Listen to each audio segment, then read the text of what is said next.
Tenemos que hablar lamentablemente de que hay 7 millones de niños y niñas afectados por el terremoto en Turquía y en Siria. Vamos a estar hablando en instantes nada más sobre este dato que alarma, que conmociona. A propósito del terremoto, allí en Turquía y Siria, más de 36.000 personas murieron y 80.000 resultaron heridas después de este terremoto que sacudió a estos países el 6 de febrero. Al menos 19.000 personas se encuentran hospitalizadas en territorio turco. Entre ellas hay más de 3.500 en unidades de cuidado intensivo. En tanto, alrededor de 1.300 niños quedaron separados de sus padres.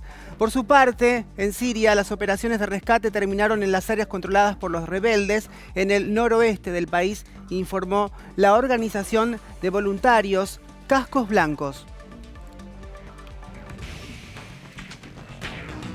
Entramos aún más en este tema y abarcamos otros aspectos. Leticia, ¿cómo está la situación allí? Y arrancábamos también con letra de molde, este wall de los 7 millones de niños y niñas afectados. Sí, un dato por supuesto que es completamente alarmante. UNICEF dio a conocer, como lo mencionabas recién, son 7 millones, casi 5 millones de niños y niñas en las regiones que se vieron afectadas por el terremoto. Decía, casi 5 millones en Turquía, 2,5 millones en Siria. ¿Qué significa esto? Bueno, que por supuesto se vieron afectados por devastador terremoto del que estamos hablando. Y cuando digo qué significa, bueno, que si bien sobrevivieron los que sobrevivieron, por ahí perdieron familiares, no tienen dónde dormir, gente en este momento que está en las calles, gente que está en carpas, una situación muy desesperante, por supuesto, porque fue completamente devastador este terremoto. Y por otro lado, si bien la ONU sostiene, y ahí como veían los datos, al menos hasta el momento hay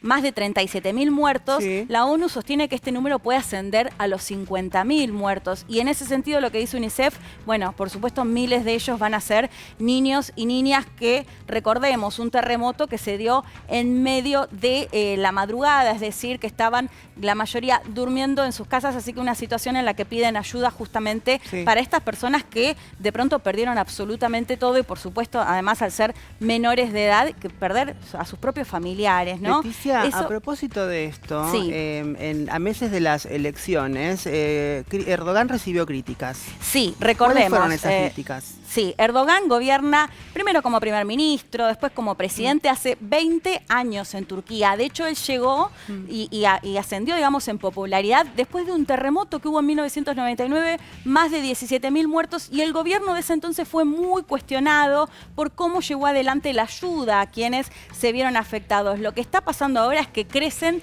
las críticas al presidente. De hecho, él mismo reconoció que fue lento el proceso, digamos, inmediato o post-terremoto, y también las críticas que empiezan a surgir acerca de qué pasaba con estos edificios. En un país que históricamente ha tenido sismos, es un territorio que ha sufrido otros terremotos, y sabemos que en general, digamos, en estos países, bueno, tienen una arquitectura adecuada para que no se caigan ante el primer sismo. Así que empiezan a crecer mucho las críticas en ese sentido. Incluso se dio detenciones de arquitectos, por ejemplo, que llevaron adelante construcciones que no estaban preparadas o que no eran construcciones antisísmicas, ¿no? Claro. En ese contexto, bueno, en mayo hay elecciones presidenciales en Turquía, así que es un Erdogan que va a llegar bastante más complicado con esta situación, por supuesto, desgarradora, y que todavía, bueno, no conocemos los datos y posiblemente tengamos que esperar bastante más